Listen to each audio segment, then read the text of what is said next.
The source of Kabbalah comes from knowing oneself.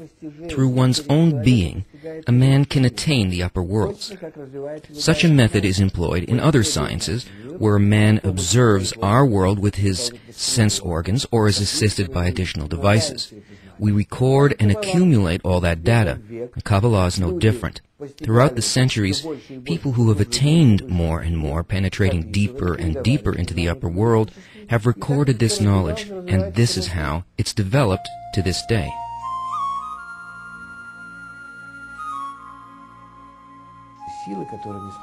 The forces that descend from the upper world into this world determine everything that takes place on Earth. Every geographical location is found to be governed by a specific force. It is said, therefore, that a person who relocates changes his luck.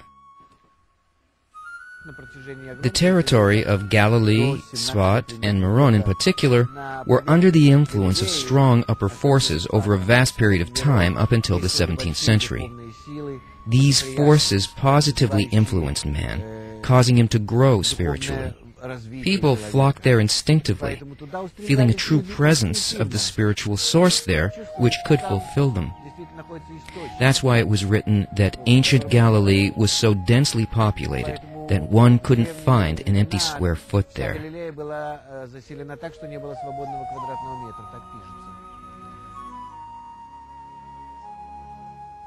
One generation goes and another generation comes, but the earth remains forever. The sun also rises, and the sun goes down, and hurries to its place where it rises. The wind comes toward the south and turns around to the north. It turns around continually as it goes, and the wind returns again to its courses. All the rivers flow into the sea, yet the sea is not full. To the place where the rivers flow, they flow again. Ecclesiastes.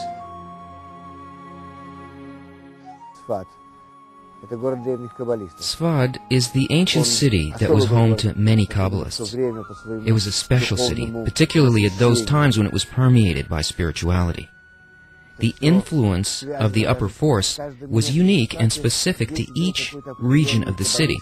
A Kabbalist could sit in his place and write, and you could tell by his writings which part of the city it originated in. Such was the profound effect of the upper force that differed from one district to another. And such was the source from where he drew his knowledge, being unlike his neighbors. Their writings were similar in essence, but they were articulated differently. It's a very interesting phenomenon to observe, because it allows us to scan the surface of the earth, its Kabbalistic geography, in accordance with the spiritual forces that act on it. A man stands perplexed among everything that happens around him, and does not understand how everything that occurs connects into one integrated picture of nature, how each minuscule detail is vital, fulfilling its purpose for the entire creation. Gradually, however, as he studies Kabbalah, everything becomes clear. Nachman of Breslov. This specific segment of Kabbalah studies the evolution of this force. We can see for ourselves that countries rise, nations decline, disappear or are born, they thrive or they relocate, they merge, and so on. Why does this happen? This is the result of the effects of the upper force which cause these changes and developments.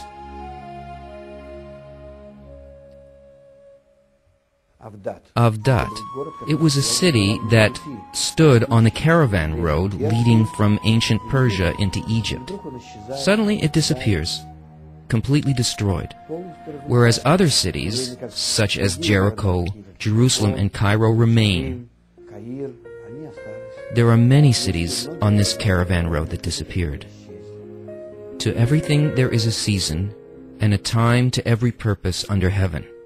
A time to be born, a time to die, a time to break down, a time to build up, a time to weep, and a time to laugh, a time to cast away stones, and a time to gather stones together, a time to love, and a time to hate, a time for war, and a time for peace. Ecclesiastes. The spiritual force that governed over them, that incorporated them in itself, sustained them, changed.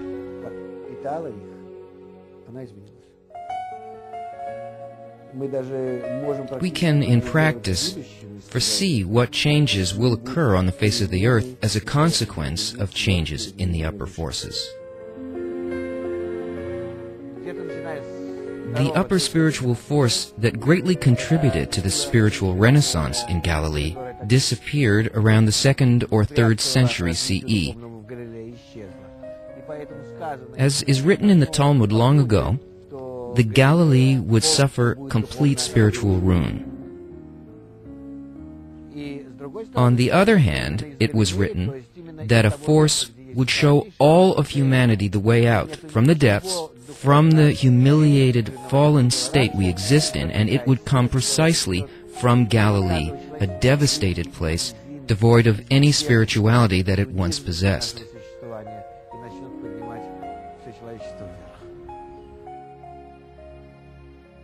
And that's the way it continued throughout the centuries until the 15th century, when the great Kabbalist Ari came to Svat. From one generation to the next, the same souls descend to this world. They just keep developing, becoming more and more advanced. Thus, each time they reincarnate, they need a new method of attainment of the upper world. As souls develop, there's a need for a more advanced method.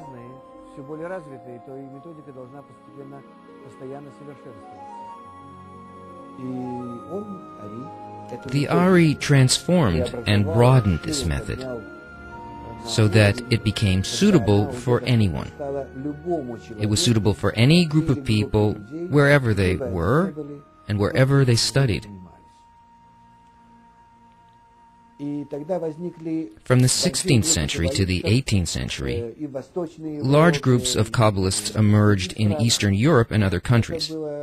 In the 19th century, this method slowly began to disappear. It wasn't sufficient anymore. It didn't suit the souls that descended to this world at that time.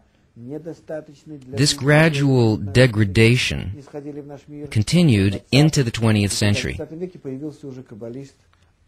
The Kabbalist Ashlag, my teacher, appeared at that time. Two great Kabbalists, Rav Ashlag and his son, took the method of the book of Zohar and wrote a commentary on it called Hasulam, the Ladder. The name means that anyone can use this method as they ascend up the ladder into the spiritual world. Additionally, they wrote a commentary called The Teaching of the 10 Sephirot, utilizing Ari's method from his books of the 15th century.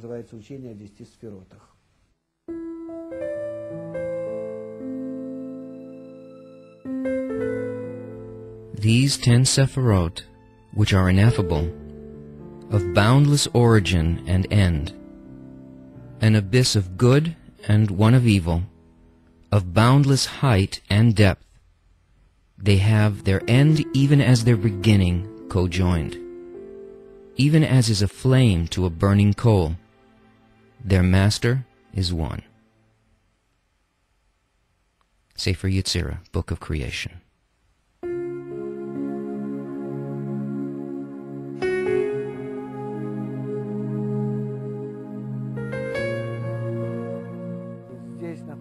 The graves of my two great teachers are here.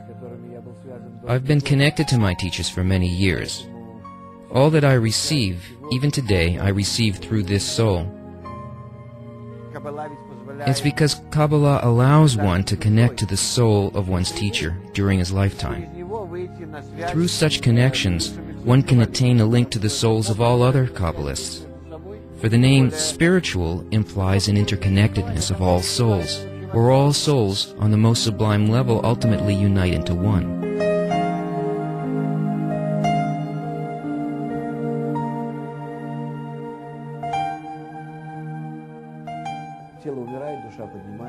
As the corporal body dies, the soul ascends and immediately vests itself into a new body to live another lifetime. The soul accumulates new information in each reincarnation. The corporal body, however, is always that of a human being. Moreover, it's always masculine for a man and feminine for a woman. и круговорот и также и женское.